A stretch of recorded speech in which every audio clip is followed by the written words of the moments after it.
Assalamualaikum warahmatullahi wabarakatuh. Hai teman-teman, kembali lagi bersama saya Muhammad Masruri. Di sini kali ini saya akan membahas kitab Fathul Qorib, yang mana saya akan memaknai dan akan menganalisis kata demi katanya. Sebelum kita lanjut ke pembahasannya, alangkah baiknya teman-teman subscribe dulu dan tekan loncengnya. Nah, jangan lupa pula like, komen, dan share agar menjadi pahala jariah untuk kalian semua. Mari kita lanjut ke pembahasannya. Bismillahirrahmanirrahim. Bismillahi dengan menyebut nama Allah Ar-Rahmani yang Maha Pengasih, Ar-Rahimi yang Maha Penyayang. Qala telah berkata Asy-Syaikhu siapa Syekh, Al-Imamu yang menjadi imam, Al-Alimu yang alim, Al-Allamatu yang sangat alim, Syamsuddini rupanya mataharinya agama, Abu Abdillahi rupanya Abu Abdillah, Muhammad bin Qasimin yakni Muhammad putra laki-lakinya Qasim, Asy-Syafi'i yang bahasa Syafi'i. Taghammadahu semoga memenuhi pada Syekh Allahu siapa Allah birahmatihi dengan rahmatnya Allah, waridwanihi dan keriduan-keriduannya Allah. Amin, kabulkanlah ya Allah. Setelah ini saya akan membahas perkatanya. Jadi qala di sini adalah kalimat fi'il madi, yang mana kita tahu bahwasannya fi'il madi itu hukumnya mabni fathah. Jadi qala di sini tidak memiliki mahal i'rab. Kenapa? Karena berada di awal jumlah. Kemudian lafadz asy-syaikhu. Nah, lafadz asy-syaikhu itu menjadi fa'il, dan fa'il itu hukumnya rafa. Dan di sini tanda rafa'nya itu adalah dhammah zahir. Kenapa ia dhammah? Karena lafadz asy-syaikhu itu berupa isim mufrad yang ma'rifat. Ma'rifatnya karena ada huruf al-nya di situ atau alif lamnya. Kemudian lafadz al-imamu. Nah, lafadz al-imamu ini posisinya sebagai sifat dari lafadz asy-syaikhu. Jadi syarat-syarat yang harus dipenuhi oleh sifat itu ada 4. Yang pertama adalah dari sisi mufrad, tasniyah, jamaknya. Jikalau dari lafadz asy-syaikhu ini adalah bentuknya mufrad, maka sifatnya juga harus berbentuk mufrad. Kemudian yang kedua adalah dari sisi muzakkar dan muannasnya. Nah, di sini lafadz asy-syaikhu ini berbentuk muzakkar, maka sifatnya juga harus berbentuk muzakkar. Kemudian yang ketiga itu adalah dari segi i'rabnya, baik itu berupa i'rab rafa, nasab ataupun jarnya. Di sini asy-syaikhu itu berupa i'rabnya itu i'rab rafa. Maka daripada itu sifatnya juga harus beri'rab rafa. Kemudian yang terakhir adalah dari sisi ma'rifat ataupun nakirahnya. Jadi lafadz asy-syaikhu itu berupa ma'rifat, maka sifatnya juga harus berupa ma'rifat. Kemudian lafadz al-alimu. Nah, lafadz al-alimu ini bisa menjadi 2. Yang pertama adalah atop bayan, dan bisa juga menjadi sifat kedua dari lafadz asy-syaikhu. Jadi atop bayan, apa sih atop bayan itu? Jadi atop bayan itu merupakan atop tapi tidak melalui perantara huruf atop. Jikalau atop yang menggunakan perantara huruf atop itu dinamakan atop nasak. Di sini al-alimu bisa menjadi salah satunya. Misalkan saya ambil posisinya sebagai atop bayan, maka ini ma'tufnya pada lafadz al-imamu. Al-imamu ini dibaca ropa, maka atofnya juga harus ropa. Jikalau posisinya itu sebagai sifat kedua dari lafadz asy-syaikhu, maka sifatnya maka sama-sama dibaca ropa, karena asy-syaikhu di sini dibaca ropa. Kemudian lafadz selanjutnya adalah al-allamatu.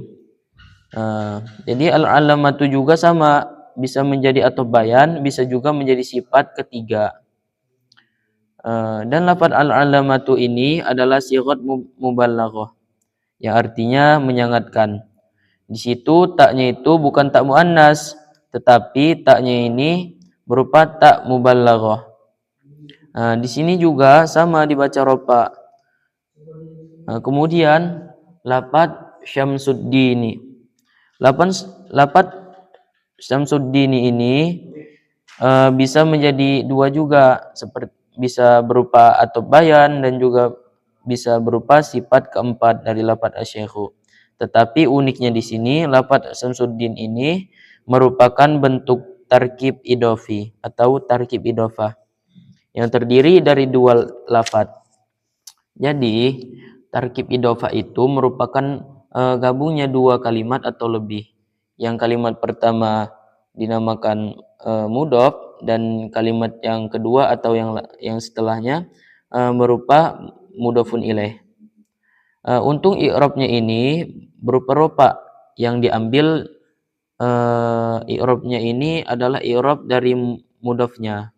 Soalnya kalau diambil dari mudhofin ilaihnya itu selamanya dibaca jar.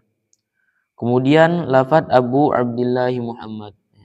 Lafaz Abu Abdillah Muhammad. Jadi lafaz Abu Abdillah ini menjadi badal dari lafaz asy-syaikhu, yang mana berupa badal kul min kul.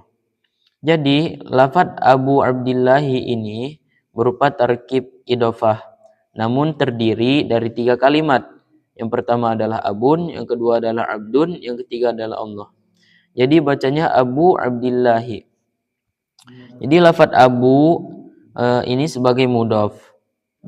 Lafaz Abdi sebagai mudhofun ilaih yang pertama, dan lafaz Allahi adalah mudhofun ilaih yang kedua. Kemudian lafaz Muhammadun. Kemudian lafaz Muhammadun. Lafaz Muhammadun ini juga menjadi badal dari lafaz asy-syaikhu. Di situ Muhammadun dibaca ropa, yang sama-sama dibaca ropa. Kenapa di sini lafaz Muhammadun itu tidak ada alnya atau alif lamnya? Karena lafaz Muhammadun itu sudah makrifat, karena dia nama orang atau dinamakan isim alam. Itu hukumnya makrifat. Kemudian lafaz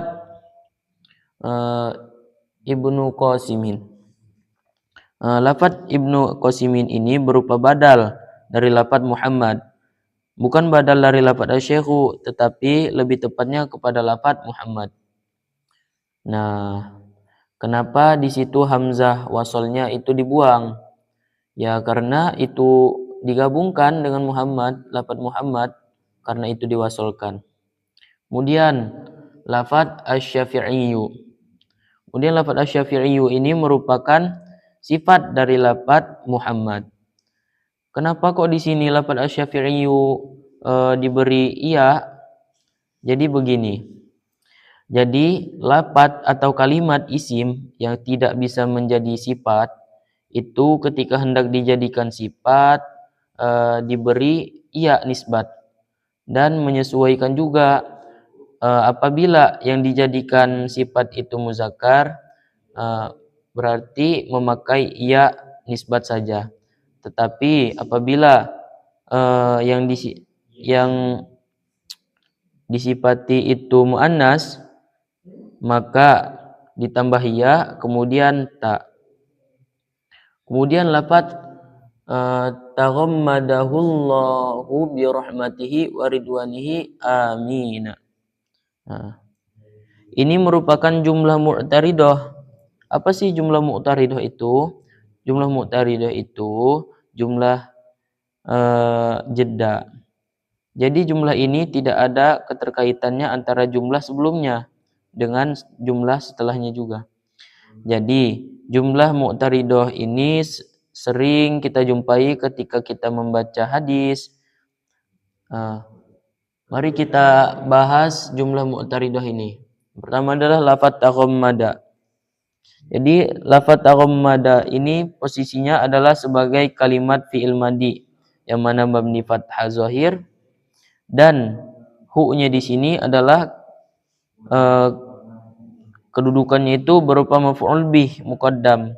Jadi jika ditanya hu-nya itu bagaimana pengirobannya, jadi begini. Hu kalimat isim domir yang kembali kepada muzakkar ghaib 1. Di sini mahal i'rabnya itu adalah nasab. Untuk tanda nasabnya sendiri itu dikira-kirakan karena berupa isim domir. Dan sebagaimana kita tahu, isim domir itu hukumnya mabni. Dan selanjutnya adalah lafadz Allahu. Nah, lafadz Allahu ini menjadi fa'il muakhar dari lafadz taghammada. I'rabnya itu i'rab rofa, alamat rofanya dhamma zahir. Next, lafaz selanjutnya adalah birahmatihi. Nah, ba-nya itu huruf jar bermakna ta'diyah. Nah, dan rahmati majrur, i'rab jar alamat jarnya kasrah zahir. Dan hi-nya itu sebagai mudhafun ilaih. Dan mudhafnya adalah lafadz rahmati. Kemudian bagaimana narkib hi-nya itu? Jadi narkib hi-nya itu hi kalimat isim domir bariz muttasil majrur mabni kasrah mahal jar mudhafun ilaih. Next lafaz selanjutnya waridwanihi. Jadi wawunya adalah huruf atop, sedangkan lafaz ridwani atop dan ma'tuf pada lafaz rahmati, yang mana atop itu harus ikut kepada ma'tuf alaihnya. Ma'tuf alaihnya dibaca jar, atofnya juga harus dibaca jar. I'rab jar alamat jarnya kasrah zahir. Dan lafadz hi-nya adalah kalimat isim domir baris muttasil majrur mabni kasrah mahal jar mudhafun ilaih. Dan yang terakhir adalah lafadz amina. Lafadz amina ini berupa isim fi'il amr. Kenapa disebut isim fi'il amr? Karena kalimat isim tetapi menunjukkan makna perintah. Dan ini tidak memiliki mahal i'rab atau kedudukan i'rab. Baiklah, itulah tadi pembacaan kitab Fathul Qorib yang saya maknai dan juga yang saya analisis kata demi katanya. Apabila terjadi kesalahan, baik itu dalam segi memaknai ataupun segi i'rabnya, saya mohon maaf karena saya juga masih dalam tahap belajar. Mungkin hanya ini yang dapat saya sampaikan, kurang lebihnya saya mohon maaf, kepada Allah saya mohon ampun. Wallahu a'lamu bishawab. Wassalamualaikum warahmatullahi wabarakatuh.